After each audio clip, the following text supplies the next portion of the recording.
All right, continuing on, we left off creationism versus evolution at the point where there are 7 basic assumptions that evolutionists must make, which are not scientific, just to be able to limit their experimentation or observability or whatever, and come up with something that they feel supports their point of view. But those 7 basic assumptions are not scientific. Take a look at this: creationism versus evolution.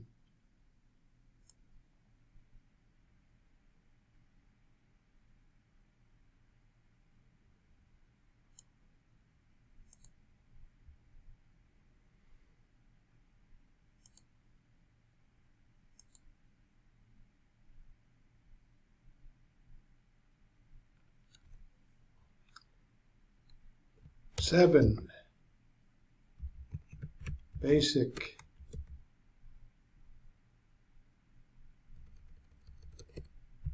I guess we'll type this out. 7 basic assumptions. We have to go to the next page.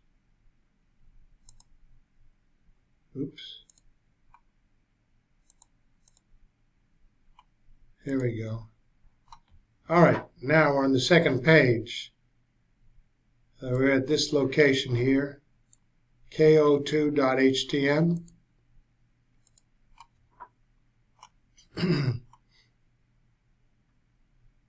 There's a book entitled The Implications of Evolution by G.A. Kirkut, and he makes 7 basic assumptions which an evolutionist, he insists, must make in order to maintain his position of evolution.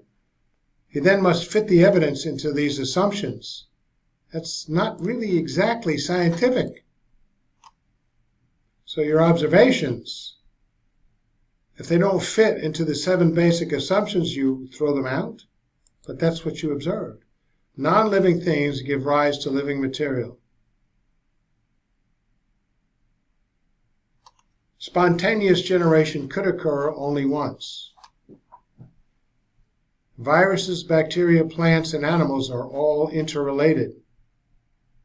Protozoa give rise to multicellular organisms. Invertebrates are interrelated. Invertebrates give rise to vertebrates. And all vertebrates are related. Now here's my point. As Dr. Richard Bliss states in one of these periodicals by Institute for Creation Research, the assumptions of evolution are magnificent in the way that they support the model of evolution. You marvel at their ingenious creativity, but not their scientific ability. But the evidence from science is zero. There is no evidence that demands an evolutionary idea at the exclusion of creationism. Throw that out. On the other hand, there is much evidence to show that a God of creation had to be involved in this. Now you can say a God of creation, or use some other language that you may not like, how about an intelligent designer? You have to be intelligent to design creation, and it has to be a design in order for it to work. The ages-old controversy between creationism and evolution can be settled by an honest and thorough investigation of the Bible and creation itself. First of all, there is physical evidence everywhere that testifies to a recent creation. And we'll go into that in detail later. For example, astronomy points to a creation of a mature and recent universe, not evolution into an old one. For example, here's a couple of points. A common opinion is that the very distance of the far galaxies testifies that the universe must be billions of years old. Since these galaxies are known to be some few billion light years away, by definition, it has taken that number of years for their light to reach us. Therefore, they're at least that old, so the argument goes. But this contention, of course, begs the question. It constitutes an implicit denial that the universe could have been created as a functioning entity. If creation has occurred at all, and the two principles of thermodynamics require this, then it is reasonable that it would have been a complete creation. It must have had an appearance of age at the moment of creation. So the photons of light energy were created at the same instant as the stars from which they were apparently derived, so that an observer on the Earth would have been able to see the most distant stars within his vision at the instant of creation. There is nothing unreasonable, either philosophically or scientifically, in this, although it does contradict the uniformitarian assumption that things that we observe today have always been that way in the past. Whenever it's convenient, the evolutionists will insist on uniformitarianism, but then when he finds something contrary to that he's proved himself, he'll go the other way.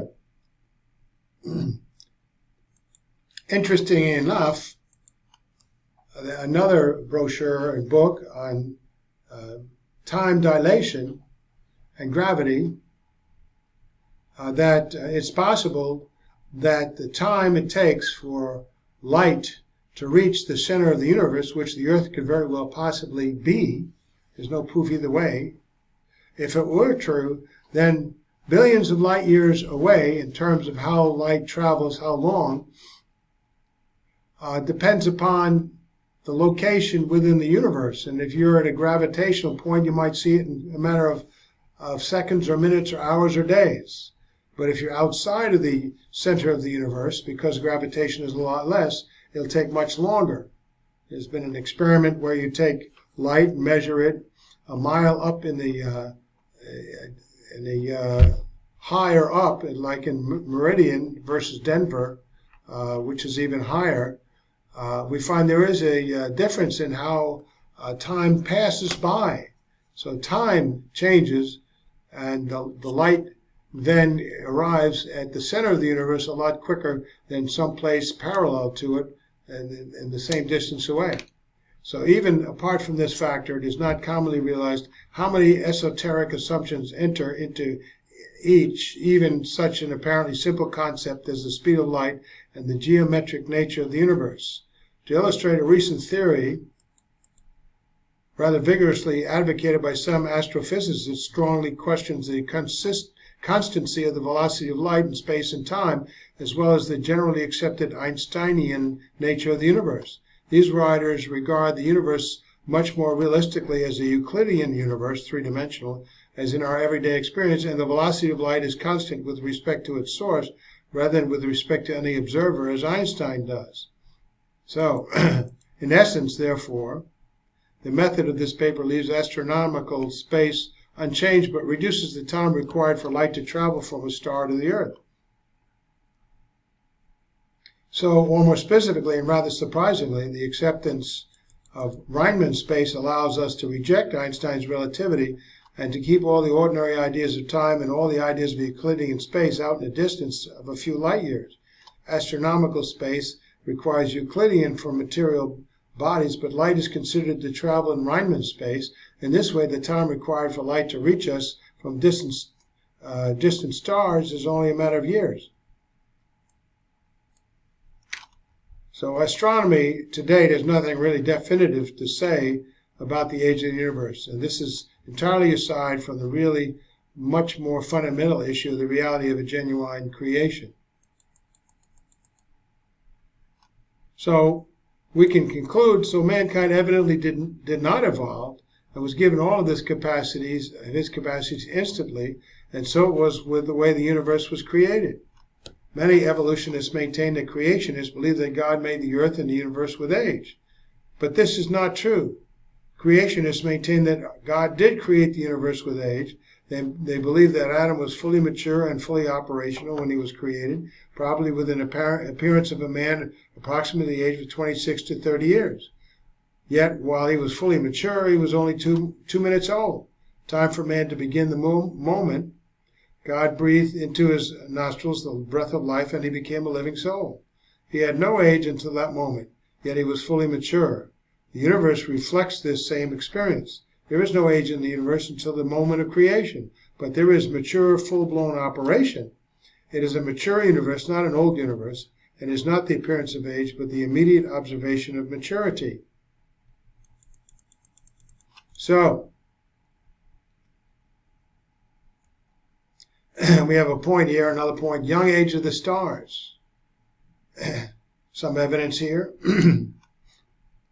Star clusters. One type of galaxy in outer space is the star cluster, and there are many of them.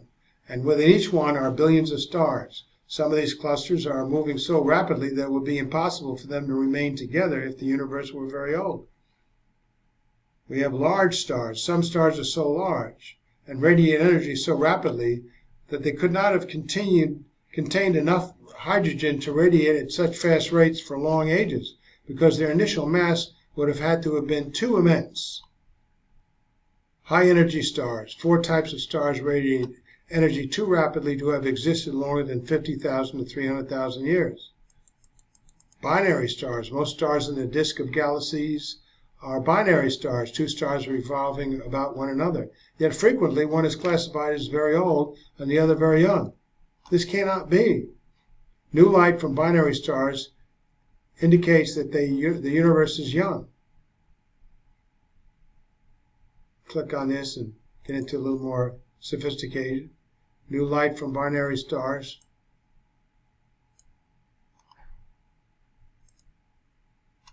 Hydrogen in the universe. Hydrogen cannot be made by converting other elements into it. Therefore, if the universe were as old as the theory requires, there would now be very little hydrogen in the universe. The age of the universe. A sizable amount of information on this is given in Origin of the Solar System.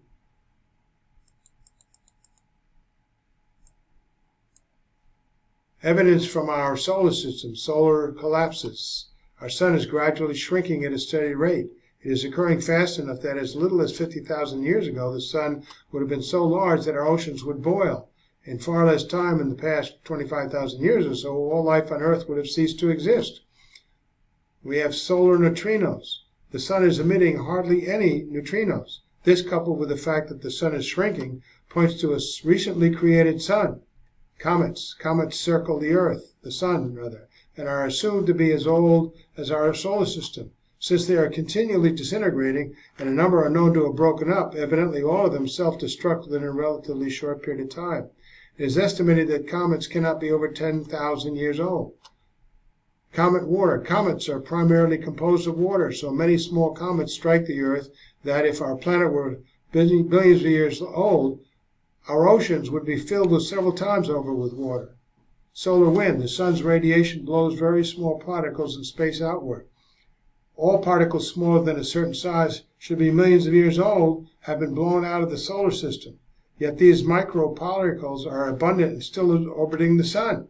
Therefore, our solar system must be quite young. Solar drag. Small and medium rocks circling the sun are gradually drawn by gravity into the sun. Now, careful analysis reveals that most would have been gone within 10,000 years and all within 50,000 years. There is no known source of rock or particle replenishment. Now, here's what I was talking about with another theory. Gravity distorts time. Starlight and Time, Master Books. It's a good book to get. It's not that long of a read. The theory utilizes Einstein's general theory of relativity, which is the best theory of gravity we have today. General relativity has been well established experimentally and is the physical framework for all modern cosmologies. According to GR, gravity affects time. Clocks at a low altitude should tick more slowly than clocks at a high altitude, and observations confirm this effect, which some call gravitational time dilation, not to be confused with the better-known velocity time dilation in Einstein's special theory of relativity. For example, an atomic clock at the Royal Observatory in Greenwich, England, ticks 5 microseconds per year slower than an identical clock at the National Bureau of Standards in Boulder, Colorado, both clocks being accurate to about 1 microsecond per year, approximately 1 mile apart in altitude, which is 5 microseconds per year per mile. Consider the size of the universe. We might have a problem in what it takes, how long it takes for light to get to some spots if the gravitational pull is a lot less or more. A large variety of more precise experiments have confirmed time dilation, gravitational, is an accuracy.